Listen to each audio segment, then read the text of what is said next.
interesting chain of events that occurred on X. It started with this video. Cartman with a gun. Of what looks like, it looks like Jeremy Hambley, to be completely honest.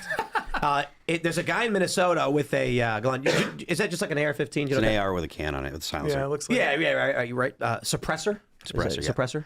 And he basically says he's out here to protect his neighborhood. This is my neighborhood.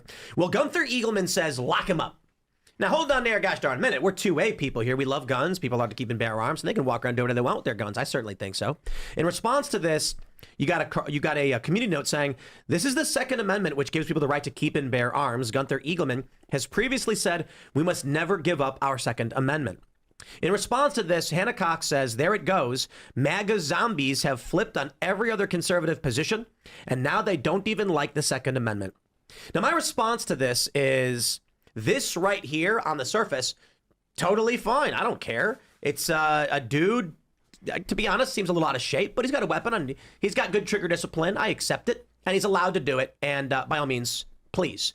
The question is, what is the intent behind it? Is he fighting oppression and tyranny, or is he supporting oppression and tyranny? And the issue is, this is a lawful government, duly elected, enforcing its laws, which have been in the books for decades. In which case, this is not, as our moral worldview, who believe in the Second Amendment, a justifiable instance of bearing arms to support lawful governance and the right of the people. In fact, it is rogue operators trying to supplant the will of the people as we have duly operated in our previous election. The Republicans didn't go out and shoot anybody. They didn't riot and burn everything down. By all means, go ahead and scream J6. I'm not for that either. The point is, this guy is not here to represent lawful governance. He is here to say, I don't care for your lawful governance, which sends me to this before we get into everything. The point here and the question of whether or not this is actually about the Second Amendment, I bring you a passage from Ulysses S. Grant following the Civil War, for which I'm interested in Auron's opinion. He said in his memoirs, if the war had been a war of rebellion against tyranny, I should have been on the side of the rebellion. I should have been on the side of rebellion, but it was not. There was a right of revolution, but there is no right of rebellion against a lawful government. The right of revolution is a natural one and is not to be questioned, but rebellion against constituted authority is treason and must be treated as such. The Constitution gave the right to change the form of government in a lawful way, and no government is safe unless the right is reserved to the people. But rebellion against an existing government is an offense and must be punished. The southern states had no more right to secede from the Union than a county has to secede from a state. Now, while I don't completely agree, I do believe, it's fair to say, the South decided to engage in our functioning constitutional process. When they lost that electoral process, they then said, we're out. Now, hold on. We all agreed, blood and treasure were sacrificed, you were admitted, and then you didn't like the outcome, so you said, I'm taking my ball and going home. That's different from the American Revolution, where we said, please let us be involved in governance, and the Crown said no, and decided for us, despite the fact we were largely autonomous. These are completely distinct. And what these people who are saying, I guess MAGA doesn't like Second Amendment anymore, don't understand, is that there are distinct moral worldviews and nuances to when and how we determine you have a right to fight back against a tyrannical government. But, Auron, I'm curious, based on everything I just said, what your thoughts are. I mean, with the situation in the South, what you're looking about, like you said, our founding fathers pointed out that the reason they needed to leave is that they wanted the rights of the Englishmen. Like, that was their problem. They wanted the rights that they felt they were entitled to as Englishmen, and that was not being upheld by the Parliament. A lot of people say it was a war against the king, but actually they appealed to the king regularly, hoping that he would save them from Parliament. And when he wouldn't, only then did they say, okay, now we have to appeal to heaven because we have no other place to appeal. We have the right of a revolution. I think this is a bad understanding from Grant. I mean, obviously, they participated in the government. The South decided that they were not receiving the rights that they believe that they were due. And if the 10th Amendment means anything, if the states actually have rights reserved to them, then the right to leave has to be part of it. If you don't have a right to leave, you don't have a right to anything. Now, ultimately, I don't think any government can actually enshrine the right of revolution. I think that's not how constitutions actually work. But spiritually, morally, I think you do have a fair argument for being able to leave at that time. Of course, people tie the war to slavery, and that's why now they just make it that instead. But on the issue of a leftist bearing arms in Minnesota for the purpose of it's intimidation against ICE. Yeah, right. well, are they? Is open carry allowed in Minnesota? I doubt it. It is. Oh, it is. Yes. So he was lawfully wielding it? Presumably he is. But my point is simply, first and foremost, I'm totally fine with what that guy is doing. That being said, There's a question about if his purpose is to intimidate and threaten duly appointed law enforcement that we voted on. Is this a question of rebellion, or is it a question of treason and sedition sedition? I'm fine with states' rights as long as we all get them.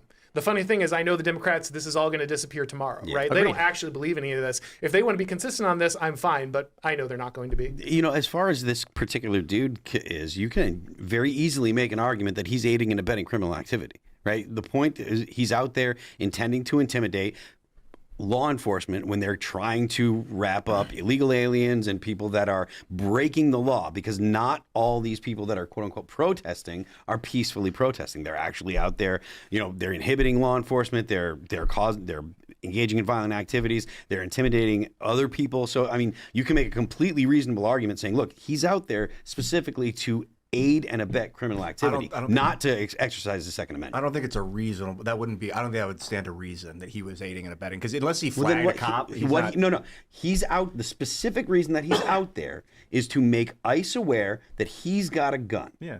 That's so right that's as a citizen. The intent is to intimidate law enforcement that's acting legally. If you're intimidated by me having a gun, that's your problem. It's not. I'm not doing it. I'm not law enforcement. Like I said, this is about law enforcement trying to do their job. Look, I'm going to put it like this, and I'm looking for your response. Are we going to play the game of drat?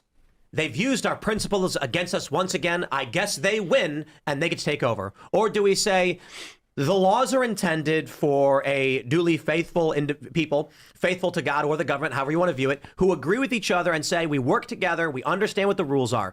If you're going to people who want to destroy you and saying I will bestow upon you all the rights that I hold as well, knowing you won't return in kind and are actively trying to kill me, shut my government down, and change everything that I believe in, we lose. We lose overnight if that's the case.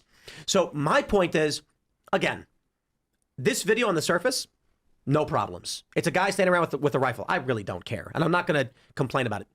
The bigger picture, individuals showing up with weapons intending to intimidate ICE because they have a moral worldview distinct from ours and the founding fathers and our Constitution, what this country is supposed to be, and they seek to destroy our way of life.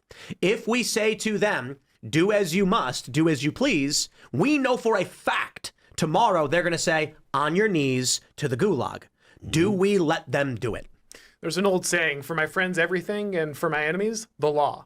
And so, there's one of the scenarios where, yes, there's a certain set of laws in place, but the way that they get enforced and actually carried out really determines everything. And so, yeah, we need to do things under the color of law. I think we should maintain the rule of law. But to the extent we can use law to our advantage, we should do that in every single sense. We should maximize that every opportunity. So does this one guy get to carry his gun out there? Maybe. But I want to see Don Lemon rotting in jail for 10 years. I want to see every guy who walked into that church spending 10 years in jail. I want the maximum penalty. I want the law, prosecuting every single person who breaks it. So yeah, we can allow this guy to hold his gun, but the minute he does anything, I want him in jail for the rest of his life, and I want to make sure he and his friends all go to jail if they're involved in criminal conspiracy to do things like inhibit rights. So I think we should use the law effectively in every situation. Well, that's why they're calling him Kyle Reddit House, because he knows exactly what he's doing. House. Yeah, he's literally trying to again weaponize.